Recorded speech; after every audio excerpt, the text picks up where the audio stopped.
Hello, I'm Howard, and welcome to Spiritual Shorts. Today we're continuing our multi-week look at the fascinating story of Jacob's life. Particularly, we're in the area of his life where he's been living with and working for Laban.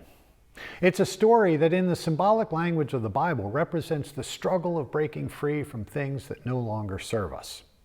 Imagine you've moved to a new place, seeking a fresh start.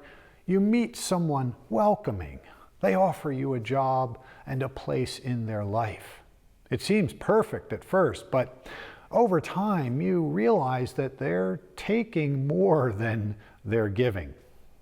When you try to leave, they chase you down, reminding you that you owe them everything. This is Jacob's story in the Bible. But Laban isn't just a character. He represents the unhealthy things in our lives, like bad habits or toxic relationships. Things that once seemed helpful, but now they're holding us back. So how do we break free? Well, let's find out.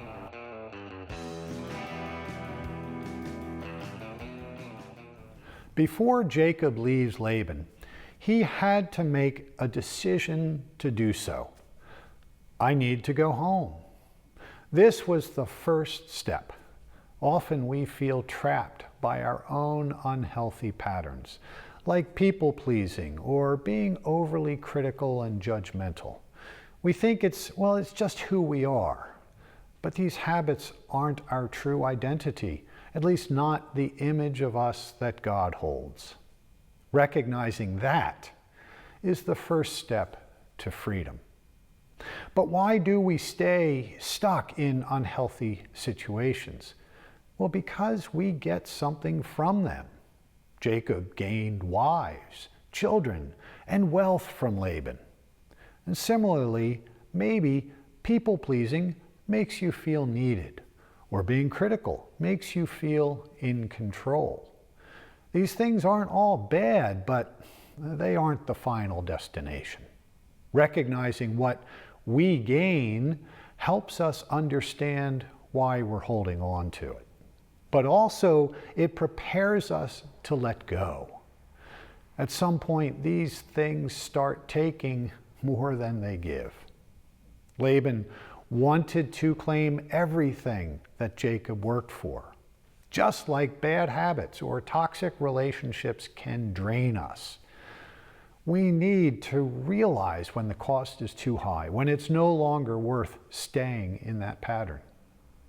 Eventually, Jacob knew he couldn't negotiate with Laban anymore, so he gathered his family and they fled. Sometimes the only way to break free from unhealthy patterns is to take action and just leave them behind.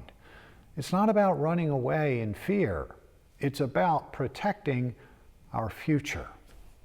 Even after leaving, Laban chases Jacob down, just like old habits or toxic influences try to pull us back. But Jacob set boundaries, a pillar neither he nor Laban would cross. We need to do the same, setting boundaries to protect our mental and emotional well-being. Throughout Jacob's journey, God was guiding him. And in our journey to leave unhealthy things behind, we can trust that God is guiding us too, leading us towards something better. So what is your Laban? Remember, breaking free isn't easy, but it is worth it. Thank you for joining me for this episode of Spiritual Shorts. If this message resonated with you, be sure to like, share, and subscribe. Until next week. May God bless you.